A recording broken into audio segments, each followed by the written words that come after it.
Gue pas masih umur 17 tahun, ya, gue mikir bahwa uang itu adalah segalanya. Jadi apa-apa tuh uang, uang, dan uang. Tapi gue pengen kasih tahu ke kalian semua yang masih mulai ya. Gue paham kalian nonton gue ini, kalian pengen sukses. Tapi kalian harus paham, uang tuh bukan sebuah tujuan akhir. Tapi uang tuh adalah sebuah alat. Percuma, ya.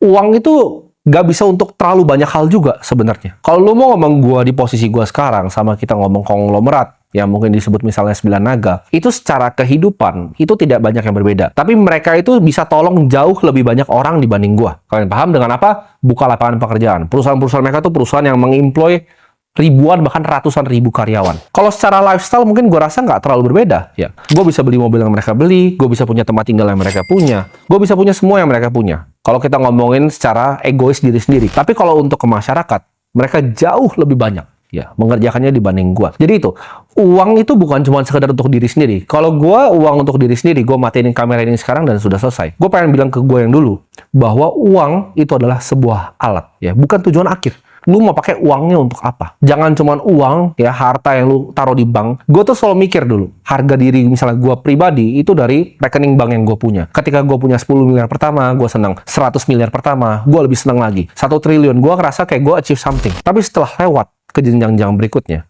gue baru sadar di situ, bahwa uang itu bukan cuma sekedar tujuan akhir, ya, tapi alat untuk lu jadi bermanfaat untuk orang lain. Jangan hidup untuk disukai banyak orang, tapi hiduplah untuk bisa menolong banyak orang. Dulu gue mikir gue pengen jadi orang yang bisa disukai sama semua orang. Ya, sampai gue nggak menghargai bahkan waktu gue sendiri. Contoh, gue nggak enakan dulu. Tim ini ada acara ini, gue datang. Tim ada ini, gue datang. Gue nggak menghargai diri gue sendiri. Gue pilih jadi people pleaser, senengin semua orang.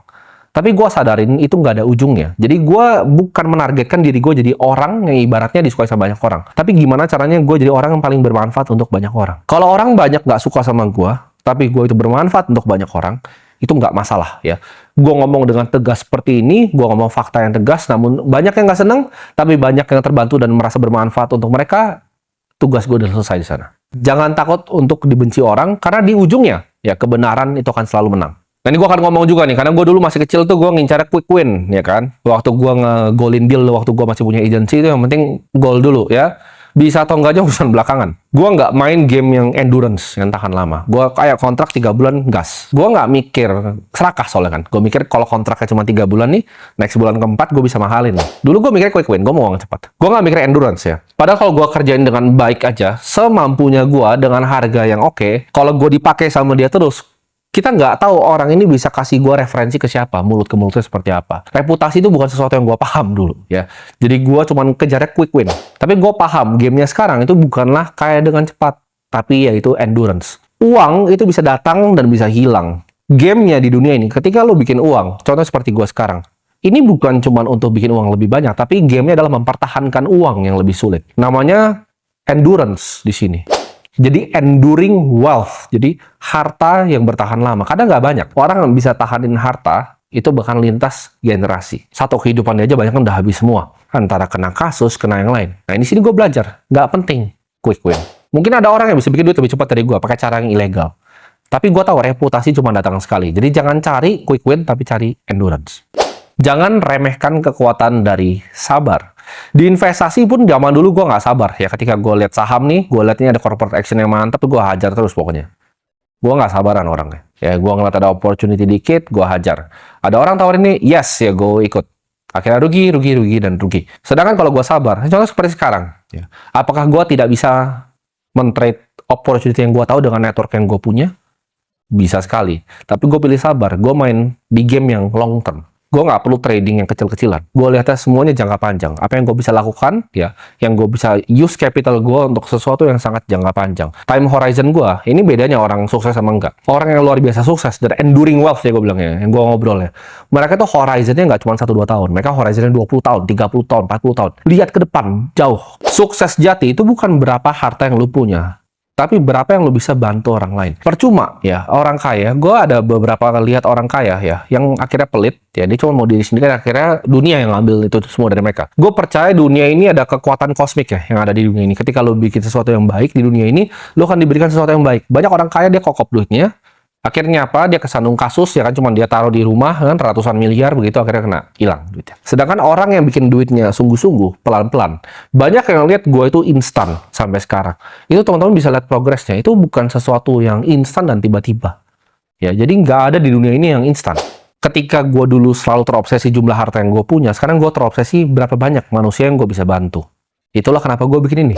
Jangan terlalu bangga terhadap pencapaiannya lu belum mengerti maknanya. Nah, ini mungkin banyak yang bingung.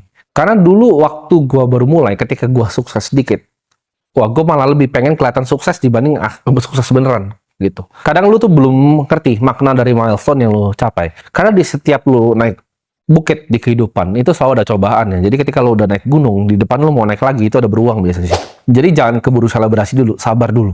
Ya tenang aja, tenang. Nah itu yang gua dari dulu, itu mungkin baru tahun lalu nih, gua ibarat tobatnya nih baru tahun lalu. Gua setiap kali menang sedikit, wah gua pengen tunjukin dunia bahwa gua tuh pemenang. Tapi itu semua fana, teman-teman. Itu semua nggak penting dan nggak perlu dilakukan. Tundukin kepala lu ke bawah dan lanjut jalan, karena masih ada beruangnya. Jadi jangan selebrasi yang lu belum paham. Sukses tuh selalu ada bayaran, ya. Setiap kali lu capai sesuatu selalu ada bayarannya. Semakin lu tinggi, ya, semakin lu waspada. Makin lu tinggi daki gunung, itu ibarat gunung tuh makin licin. Kalau gue di gunung, ini gunungnya udah licin. Orang bilang kan makin tinggi pohon itu makin anginnya ini. Tapi itu menurut gue lebih gampang digambarin pakai gunung. Kalau gue mendaki gunung, ini gunung gue udah gunung es. Sekali gue kepleset, gue jatuh dan gue mati. Nggak cuma itu. Banyak yang dari bawah belum nyampe ke atas sudah lempar-lemparin gue pakai tombak gitu. Jadi lu harus waspada, ya. Jangan euforia. Ini masih masuk ke nomor 10 sebenarnya. Jangan lu terlalu euforia, santai aja. Waspada, lihat kanan kiri depan belakang. Lihat siapa yang beneran temen lu, karena banyak temen di saat lu seneng. Tapi di saat lu nanti mulai susah, lu akan lihat siapa teman-teman yang mau ngulurin tangannya ke lu. Banyakan tuh ikut tim hore, gue sebutnya. Bahkan circle terdekat lu tuh tim hore. Nanti akan ada satu, ada dua yang beneran bantu lu di saat lu kesulitan. Mereka yang ngulurin tangannya nih, gue bantu. Kalau kita kepleset atau kita kepleset itu berdua. Tapi nggak banyak ya. Mungkin cuma 3 orang, 2 orang, atau bahkan cuma keluarga lu, mak, bapak lu mungkin yang masih peduli sama lu. Jadi nggak sebanyak itu orang yang peduli sama lu. Jangan jadi yes man. Gue dulu yes man. Semua opportunity gue yesin. Sampai akhirnya gue nggak fokus dengan tujuan gue sendiri ya. Lebih perbanyak untuk Timothy umur 17 tahun kalau nonton ini, perbanyak bilang enggak ya. Datang ke nikahan kalau lu nggak pengen, bilanglah enggak. Jangan lu bilang yes, yes, yes, yes, yes, yes, yes. Tujuan akhir lu untuk bantu banyak orang ini jadi apa namanya ke distraksi. Jangan biarin ego lu itu dipuji sama semua orang sampai lu nggak bisa dengar kritik. Ini yang bahaya. Ini yang bahaya ke orang yang punya dua, gue sebutnya. Uang ya dan fame. Orang yang punya uang dan fame itu kayak gua mungkin 2 tahun lalu itu besar kepalanya mampus. Ketika besar kepalanya mampus, orang dengerin gua merasa gua yang paling dewa. Lewat apa kuping kanan keluar di kuping kiri. Gua nggak pernah mau dengerin orang karena gua mikirnya ya lu udah ngapain di umur gua. Gua selalu mikirnya seperti itu. Tapi kadang ada hal yang lu nggak tahu yang orang lain tahu. Yang orang yang udah lihat hidup lebih lama, orang yang sudah lebih bijak ngeliat hidup, itu paham betul. Ya, apa yang gue sebut di sini. Jadi jangan sampai ego lu tuh terus dipuji, dan dipuji. Karena pride seorang manusia itu biasa ujung dari kehancurannya. Jangan fokus di hal yang lu nggak bisa kontrol. Ya, gue selalu mikir, aduh kenapa kadang gue begini, kenapa kadang dikasih seperti ini. Itu hal yang gue nggak bisa kontrol. Nah, yang lu bisa kontrol tuh apa? Lu lihat di depan lu, ini saya bisa kontrol ini, saya akan lakukan yang terbaik sesuai dengan porsi saya. Gue itu orang yang dulu, kadang kalau orang tampar gue, itu gue tampar balik, kalau bisa gue cabut matanya. Ini problem orang yang baru punya uang dan baru punya kuasa sedikit. Jadi, lu belajar untuk jangan membalas orang. Ketika orang bikin salah sama lu, jangan dibalas. Itu akan bawa lu mungkin banyak masalah ke depan. Jadi, ketika lu ditampar, lu cabut matanya, nanti dia mau buntungin tangan lu. Jadi, jangan membalas orang. Seberapa dia bikin salah sama lu let go aja. Ketika ada orang bikin salah sama lu, jangan lu ditampar terus lu ambil matanya. Gitu. Nanti tangan lu mau dibuntungin sama dia.